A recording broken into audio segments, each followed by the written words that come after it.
suspicion of killing 2 protesters amid demonstrations on Tuesday night.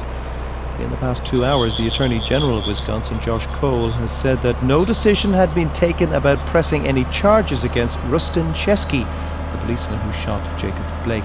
He also called for protests to remain peaceful. This community has been through some extremely traumatic events in the last few days. The people of this community deserve to have the opportunity to grieve. They deserve to have the opportunity to come together, to protest peacefully, to call for the change that they would like to see, and ultimately to work to heal this community. More than 200 federal officers have been deployed to Kenosha, and a curfew is now in place. Let's talk live now to our correspondent, David Willis. David, apart from naming the police officer who shot Jacob Blake, the Wisconsin Attorney General had some other very important information. He did indeed, Joe. Yes, Josh Cole told reporters that police officers were called to a residence in the small Midwestern city of Kenosha on Sunday evening after receiving a call from a woman that a man was on the premises who was not supposed to be there.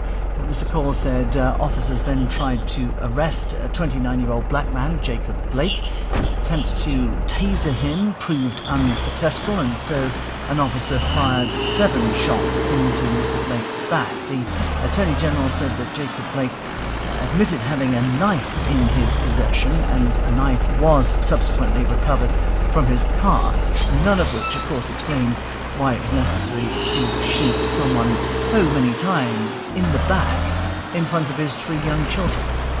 What's the latest in Kenosha tonight? We had quite a few violent protests over the last 2 days. What's the latest? Well, the curfew came into place there just over an hour ago, and officers are bracing themselves for a possible 4th night of violence. Hence, Tony Evers, the Wisconsin state governor, has now authorized the deployment of some 500 National Guard officers, an additional 500 National Guard officers to support the efforts of local law enforcement there. Wisconsin police officials say that with law enforcement spread thin initially, armed vigilantes moved in to protect property in Kenosha. A 17-year-old by the name of Kyle Rittenhouse is alleged to have been among them. He lives 15 miles away. He was taken into custody in the neighboring state of Illinois after 2 Black Lives Matter protesters were shot and killed by a man brandishing a semi-automatic rifle. And Mr. Rittenhouse's Facebook page is adorned with praise of law enforcement officers, as well as references to Blue Lives Matter. That's a movement that supports the police. Thank you, David. David Willis live for us, covering the latest in Wisconsin. An unsurvivable storm surge is the doom-laden description given by forecasters for the hurricane, which is bearing down on the southern U.S. state of Louisiana as we speak. With wind speeds of up to 233 kilometers per hour, Hurricane Laura could devastate parts of the Gulf of Mexico. Here's the governor of Louisiana, John Bell Edwards, warning residents to act. You're going to hear ranges of storm surge that we haven't heard in Louisiana since Hurricane Audrey in 1957. You're going to hear the word unsurvivable to describe the storm surge that we are expecting.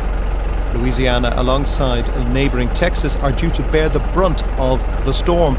Let's cross live now to our correspondent Larry Madawa, who's in Texas. Larry, severe warnings coming from officials and forecasters. What is the forecast? That forecast is using the word unsurvivable, which National Hurricane Center officials say they don't use all the time. At this time, the latest update says it will be approaching the upper Texas and southwest Louisiana coasts this evening and moving inland within that area. And the center of this Hurricane Laura is supposed to be somewhere around northwest Louisiana. It's going to be a long night for about 20 million residents in its path. 500,000 people have been asked to evacuate as soon as possible, because when the Hurricane Center starts to use words unsurvivable, it means the damage could be quite strong. They have just told us in the last 2 minutes that the sustained winds have increased to almost 150 miles per hour. That's about 240 kilometers per hour, and very high gusts. So this is something that we have not seen before some time. And are people starting to evacuate the area, Larry? And also, what impact has the coronavirus had on preparations of people able to take refuge in storm shelters, etc.? People are starting to evacuate. It's been a race against time across Louisiana and in Texas. They have been told to get out as soon as they can. And so there are shelters now that are taking them to register them, and then they're being sent off to hotels and hotels, because previously when they would be in an open area like a stadium or something like that, that's not possible anymore. So governors in Texas and Louisiana have been trying to make sure that they're sheltering these people from an oncoming storm with life-threatening condition and sheltering them from a deadly virus. It's a unique situation, the likes of which has never been seen before. And people are starting to compare it to potentially being as bad as Katrina back in the early 2000s. That is something that is now being compared, because looking at the way the path of this hurricane is moving, it's very much comparable to Katrina. The governor of Louisiana, he just played his song there, talked about the last time this was something this serious was 2005, 15 years ago. It might be even stronger, going back as far as 15, compared to when you look at, it says, the potential damage when this may landfall in the hours ahead. Thank you very much. That's Larry Madawa, who's our correspondent, who's in neighbouring Texas following this story, which is developing, of course. You're listening to the BBC World Service. Neil has the headlines. Police in the United States have charged a 17-year-old with murder after two people were shot dead during unrest in the state of Wisconsin. U.S. officials say they expect a hurricane heading for Texas and Louisiana to cause an unsurvivable storm surge. And the lockdown in the Gaza Strip is being extended for a further 3 days following an increase in COVID-19 cases. Thank you, Neil. It's day 3 of the Republican National Convention. On Tuesday night, the messages were clearly aimed at female voters with a speech from the First Lady, Melania Trump. Today, we're expecting to hear from the Vice President, Mike Pence, and a key advisor to Donald Trump, Kellyanne Conway, who announced that she would be resigning at the weekend. Let's talk live now to our correspondent, Jane O'Brien, who is in Washington. Jane, day 3 isn't long underway. What's happened so far, and what should we be looking at? Well, we're expecting Kellyanne Conway to speak any minute, and she's an interesting character because she is one of the few survivors of the Trump presidency, in that she's been a loyal lieutenant of his, really before he even reached the White House, because she was the person who orchestrated his campaign and then stuck with him as a White House press secretary, and then as a special counselor and advisor. She's stepping down for personal reasons, but I was listening to an interview with her earlier, and one of the things she said was that she hadn't changed her mind or her beliefs since in the last 4 years. So we can expect a fairly robust defence of the president when she does speak in the next few minutes. And then, of course, Mike Pence, the vice president, his wife, Karen Pence, is speaking right now. We're expecting him to also talk about the president's economic record. He is in the lead in the polls on the economy, not overall, but the economy is the one strong area that he's performing well. I think what's going to be interesting, though, is to see if any of the events in Wisconsin is going to pierce the convention bubble and change any of the tenor or the messages in these speeches as the night wears on. Jane O'Brien live for us in Washington. Thank you very much. One of the most important roles in the European Commission is suddenly vacant today after the Trade Commissioner resigned. Phil Hogan quit after attending a golf dinner in Galway, which was deemed to be in breach of coronavirus lockdown rules. He explained his reasons for leaving to the Irish broadcaster RTE. Of course, I broke no law when I went to Ireland. I broke no regulations, but I could have adhered better to the guidelines. And this was a distraction, of course, for many people at a time when they were trying to grapple with the seriousness of this pandemic. And I felt that the fact that I made these mistakes, notwithstanding the fact that I didn't break the law, was a sufficient distraction from the job that I was doing and from the work of the Commission.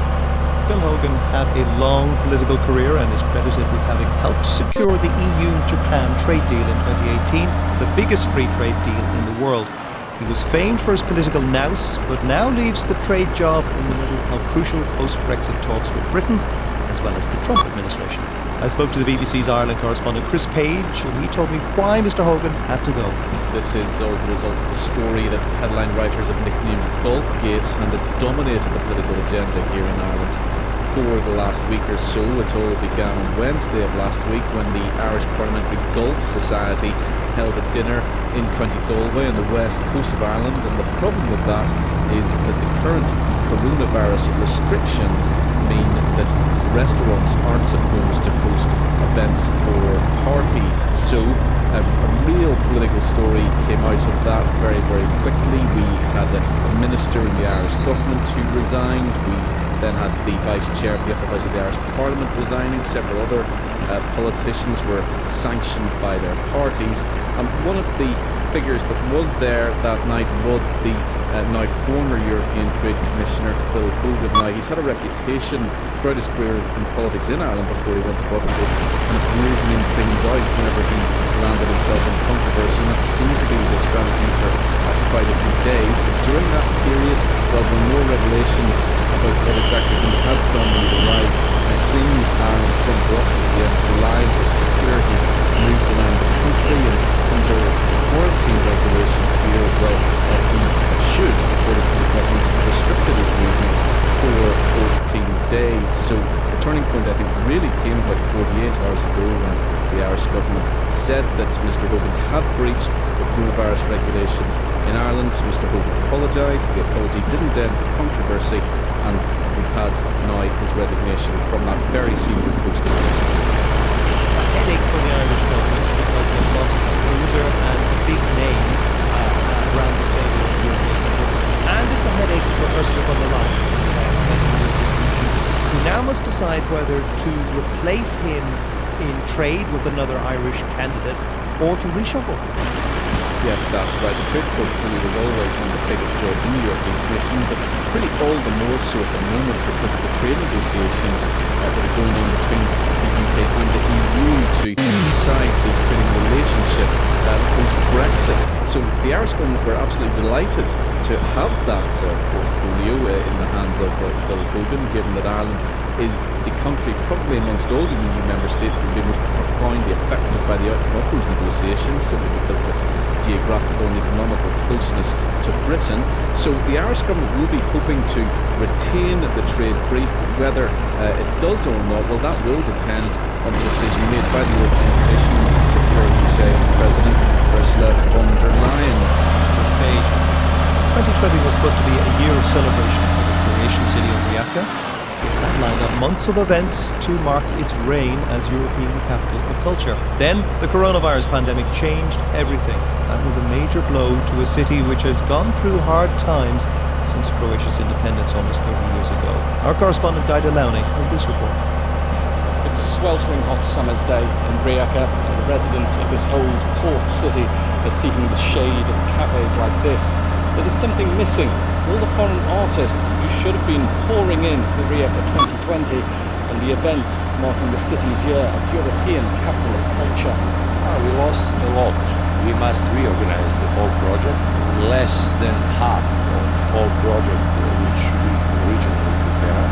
Vojko Obisnau has been Rijeka's mayor for the past 20 years. The hotels are not full, the restaurants are not full, so it's really big damage in economical aspects, but maybe more in that visibility of the city. But a new version of Rijeka 2020 is rising from the rubble. The workmen here are scrambling to get what's known as the Children's House ready for its expected opening in September. This building used to be part of a sugar factory, and for the last 30 years it's been derelict. Now this entire complex is being revived as cultural institutions for the people of Rijeka. The whole project is the biggest cultural infrastructure project in Croatia. Our cultural institutions will find a new home in those buildings. Irena Krega-Shegota took over as Rijeka 2020's chief executive in June. We will try till the end to do as much as we can. The circumstances have changed. physical circumstances, because artists cannot join us, foreign groups cannot join us. So the focus is now on grassroots events. Here in the cliff-top town of Barseč, just up the coast from Rijeka, a local choir is heralding the installation of a sculpture by the Danish artist Sophie Thorsen. It's part of a programme called Lungomare Art. Irena says it draws the surrounding communities into the Rijeka 2020 experience. Of course, we are relying a lot on local cultural and artistic scene, but that does not mean that the international dimension of the project has been completely lost. But understandably, there's still regret about the loss of Rijeka 2020's original vision, especially after February's spectacular opening ceremony. Musician Vlado Simčić says that for him, scaling down the international element has robbed the capital of culture of much of its meaning. I was hoping to meet some people from other countries, exchange our experiences and maybe take some new perspective, and we became a Croatian capital of culture, and it's not enough for me or for Rijeka as a full city.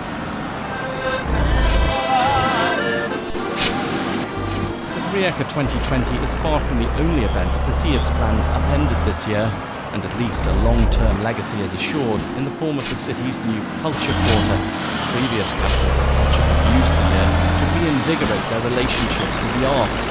Perhaps through having to reimagine their project, the people of Rijeka will achieve that as well. That's Guy Deloney reporting from the Adriatic coast there. Neil has some other stories from a news desk.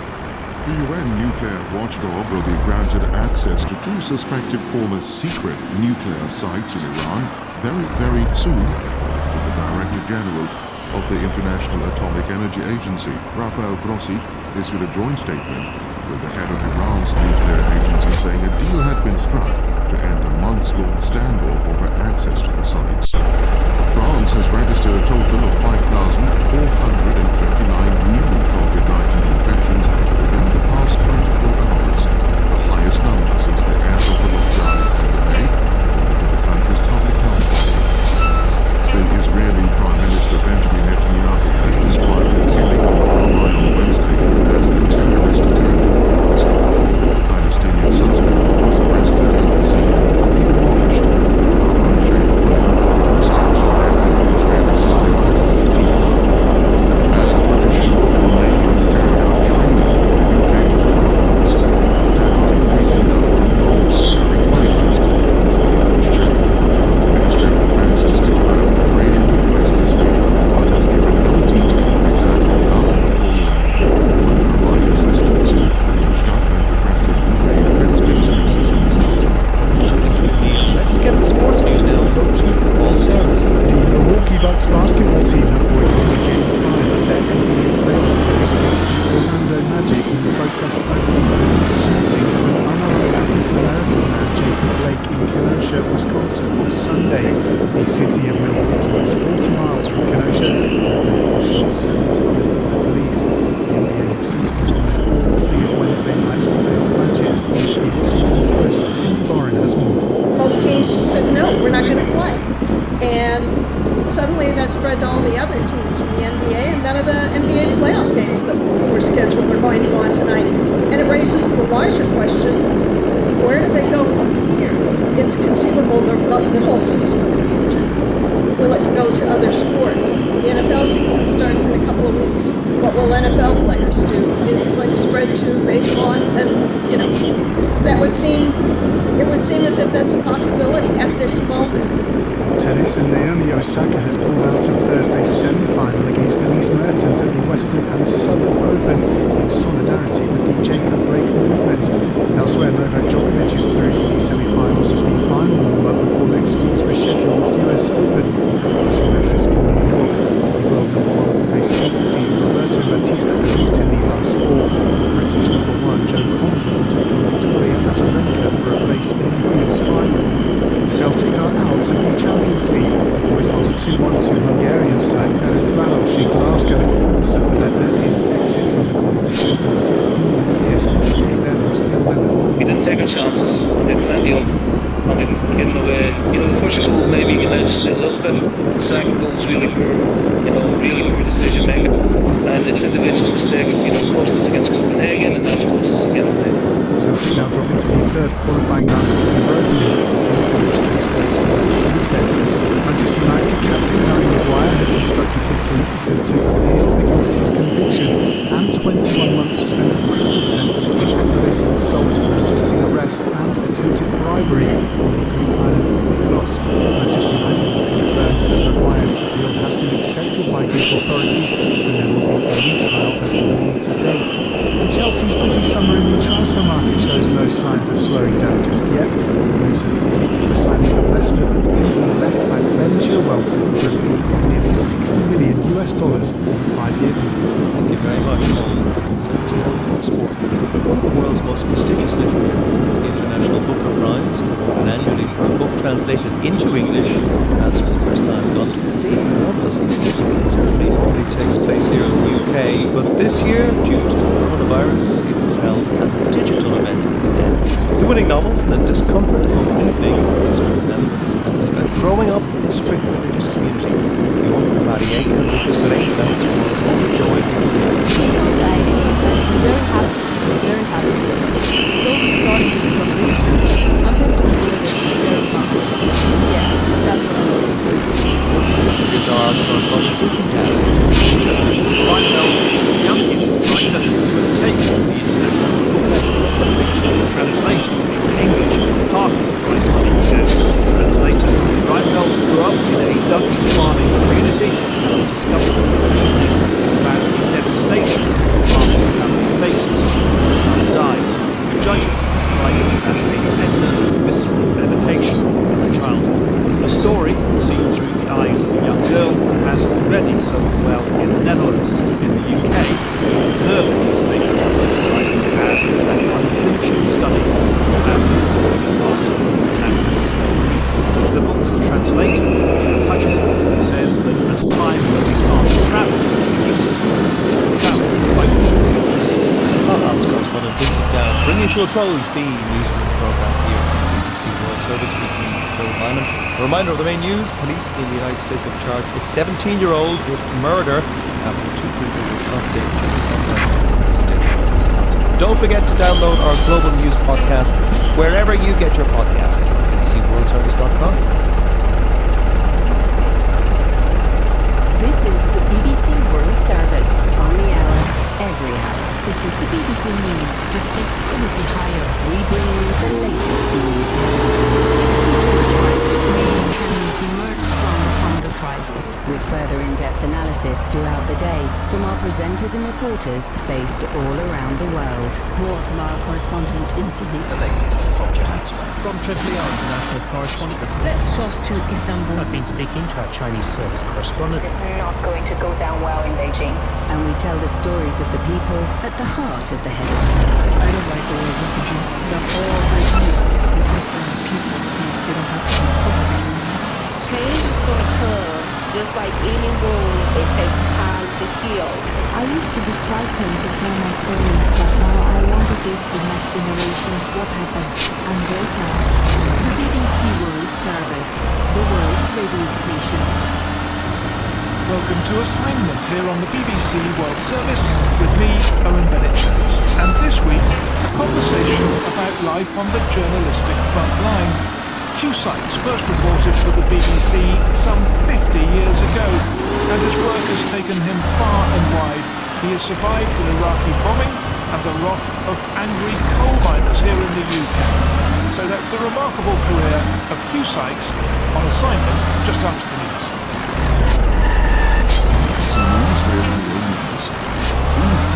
US federal agents have been sent to the city of Kenosha in Wisconsin following 3 nights of unrest sparked by the police shooting of a black suspect, Jacob Blake. A curfew which was widely ignored on previous nights has again been imposed. The disturbances in Wisconsin prompted the NBA to call off all 3 of the latest basketball playoffs. One of the teams, the Milwaukee Bucks, declared that they were a target of killings and injustice. Hurricane Laura has continued to gain strength as it approaches the U.S. states of Texas and Louisiana. Officials officials have warned of a storm surge which they describe as unsurvivable. Water levels in some coastal communities have already become to rise. People in North Korea are bracing for Typhoon Barbie, which is arriving on the country's west coast. They are concerned millions could go hungry if the storm causes major damage shortly before the start of the autumn rice harvest. In New Zealand, the final day of the sentencing is taking place of the white supremacist who shot dead 51 Muslim worshippers in Christchurch. Brendan Tarrant faces a possible sentence of life in prison without parole. Riot police in Belarus have detained about 20 people protesting against the disputed re-election of President Lukashenko. Hundreds have gathered in the capital Minsk, where daily demonstrations have been held since the dawn earlier this month. A lockdown in the Gaza Strip has been extended for another 3 days. A 48-hour curfew was imposed earlier this week after the first coronavirus cases were found among the general population. And the European Union Trade Commissioner Phil Hogan has resigned in response to allegations that he breached Ireland's coronavirus restrictions. He apologised for not adhering more closely to the guidelines. BBC News. Hello, this is Owen Bennett-Jones with Assignment here on the BBC World Service, where once again I'm in conversation with a distinctive journalist with a significant body of work, talking about their life, their reporting, and the interaction between the two. And today, a correspondent who many of you will have heard on BBC Radio. It's Hugh Sykes. He started his journalistic career while still a student at Oxford University, and he's been on the road one way or another pretty much ever since. He doesn't like being called a war correspondent, but whenever a major conflict is occurring, he always seems to be there. And for his work, he's won a number of awards, including, most prestigiously, the Sonny Journalist of the Year Award in 2004. So Hugh Sykes, welcome. Thank you, Owen. Thank you so much. And thank you for explaining just now why I didn't get a very good degree at Oxford University. Exactly, because you were already doing your journalism. Well, let's actually start even before that, because you were travelling around the world as a child. Your father was a diplomat. Yes, brought up largely in Germany between the age of 4 and 8, where I went to a German kindergarten. And a few years later, I then spent 4 years with my parents when my father was sent to Tehran. And Iran was a very formative experience for me. I loved it there. These were the days of the Shah of Persia.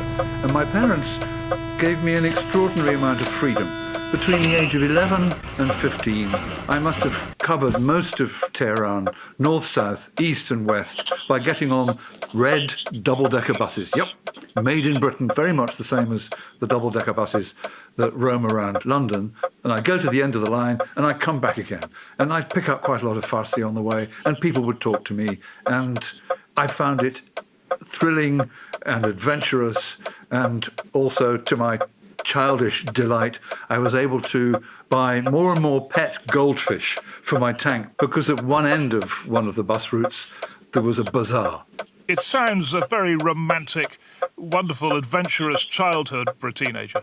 Yes, and my mother was pretty adventurous. She loved driving around Tehran in the Land Rover that we had. And so I think I picked up quite a lot of her adventurous instinct. And after years of schooling in Iran and Germany and elsewhere, it was on to university in the UK. Yes, I started as a medical student. I don't know why I'm laughing. I think it's probably because I'm still embarrassed. I wasn't cut out for it. I was dreadful at chemistry, and luckily I was able to switch to PPE, politics, philosophy and economics. I see. So as you were doing your philosophy, politics and economics, you thought, why not do a bit of journalism? And I think you started out, your first journalistic work was with Radio Oxford, right? Yes, rather arrogantly. I wrote a letter to the editor of the Today programme, the main early morning British political news programme, and asked if he needed anybody to cover any stories in Oxford. And he wrote a nice letter back to me saying, no, thank you, we've got plenty of people there already. But, he told me, the BBC are opening a new radio station, and he gave me the name of the station manager and their address and their phone number. And one thing led to another, and they sent me off on the occasional story. And the story I remember first having to go out for them on was to cover a charity tram race. And I covered this on my bike with the heavy tape recorder in the bicycle basket. Everybody loved that, so they kept on asking me to do things for them. Local radio at its best. Yeah, and the wonderful thing about that was, though, they taught me how to edit tape. And one day I put a tape together about something or other, I can't remember what it was, and I sent it off to the presenter of The World Tonight, another British national radio programme, and his name was Douglas Stewart, and he sent a letter back to me saying, "Thank you very much, we can't use the tape, but we'd like to see you, come and see us." So I went to see The World Tonight at their offices in Broadcasting House, and they gave me some shift work, holiday relief, they called it. They apologised for having to pay me out of petty cash, and I said, "You don't need to apologise, I'm happy to be paid at all." Yeah, so you got into Broadcasting House. How old were you then? 22. And you've been there ever since? Pretty much. But there was a stint in Bristol, wasn't there? And I know that you got yourself into some trouble on Halloween night. I think you better talk us through that. Yeah.